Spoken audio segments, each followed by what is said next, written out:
Hi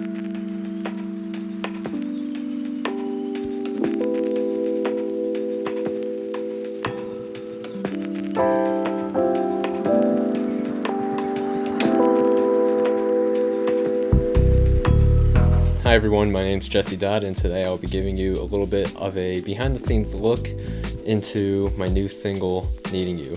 I hope you enjoy. Alright, so before we jump into this video, I just wanted to preface by saying I am very much a beginner still. I'm still learning so much about the mixing and mastering process and all the different various extensive techniques that kind of go into all those different parts of the music making process. So this video won't necessarily be a super deep dive into what I did, because a lot of what I'm doing, I've just been kind of learning as I go, and all these things are things I've picked up from my friends, colleagues, and really a lot of researching and watching videos on the internet. So a lot of this footage will be kind of brief, but nonetheless I hope you enjoy this video. So let's get into it.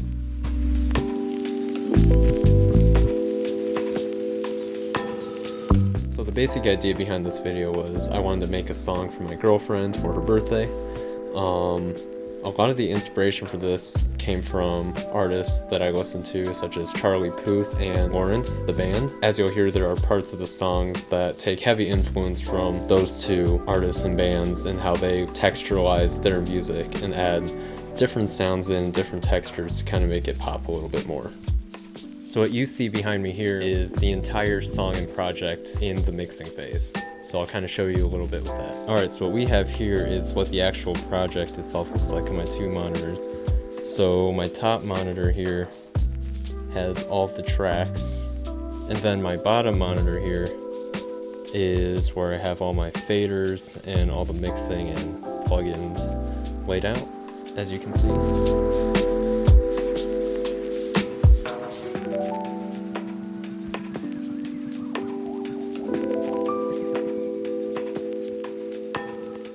The top half of these are vocal tracks, so you can kind of read on the labels over here, and then the rest is all instrumental on the bottom. So these bottom few are my drum tracks, but nothing shows up from right now because the SD card that I recorded my drum tracks to is currently being used in my mixer to record this video audio. And then the middle instrumental parts, like the piano, bass, and synths, we're all done using MIDI keyboards. Eventually I'll be reaching out to my friends to maybe do some tracking on some songs, but I thought the electronic instruments fit the vibe of the song a lot, so I stuck with those for now. So for my vocals, on both my verse vocals, chorus vocals, and a little bit of the backup vocals that are a little bit hard to hear but I kept out of the mix, I used this awesome plugin, Xbox Pro, to kind of dial in the tone that I was looking for. So you can see they have a compression strip, tone, reverb, and then an effect strip. I cut out a little bit of the highs of my voice where some of those annoying higher frequencies were starting to bug my ears a little bit, so I went and did a little bit of a cut on the high end. And then, of course, with my voice being a bit deeper, I also did a little bit of a high pass filter, or a low cut, on the low end, up to about the 180 hertz range. And then reverb, this reverb preset on here was really low. I just tweaked the time and then the delay on it, but it has a really rich, long sound to it, which I really like a lot.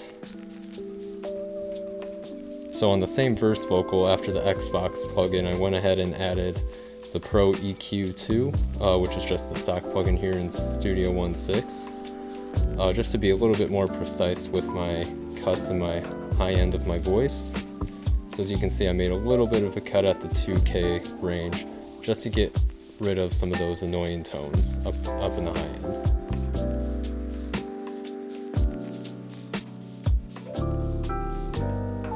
And then down here is where I have all of my drums. So I got right overhead and left overhead, two mics on the kick, so I have one inside and then one on the porthole. Then I have an SM57 on top of the snare, another mic under the snare, a couple mics for the toms, one on the rack, one on the floor, So that's the whole drum set that I got there, and then I have the 2 kicks and 2 snares each routed to their own bus, so I could do a little bit of EQ and compression on those 2 together. The rest of the tracks, as well as the 2 buses there, are routed to a drums bus there, which has some more plugins, EQ on it. I went ahead and put a compressor on it again, just to make the sound tighten up a little bit more and pop out a little bit more than usual. And then have an effects channel here for the drum bus to add a little bit more reverb to it. And then I went ahead and did a little bit of EQ on that after the reverb as well.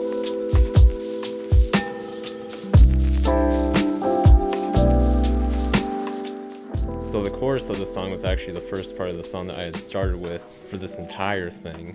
The melody just popped into my head as I was driving one day, so I opened up my voice app, just took a short voice memo of the melody, and then when I got home, pulled out the keyboard, played around with it a little bit, added some chords underneath of it, and I really liked how it sounded. Oh, I'm needing you. Needing you. Needing you.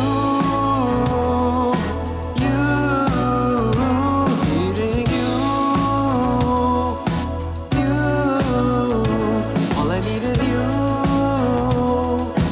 Only you. Oh, I'm needing you. So this is actually my favorite part of the whole song, and that's the synth solo over the last chorus of the tune. I wanted to add a solo in over just to add a different texture and a different sound over the last part of the song, and to add a little bit more energy, and then to bring the synth from the intro back full circle to the end of the tune, since I didn't use the synth at all throughout the rest of the tune. As someone that's not a strong soloist or an improviser, the solo honestly is not super hard or complex at all, but overall I'm really happy with how the sound of it turned out and how it added more energy and a lot more texture to the end of the song. And yeah, I'm just happy with how it turned out. So take a listen to it, and I hope you enjoy this last part of Needing You.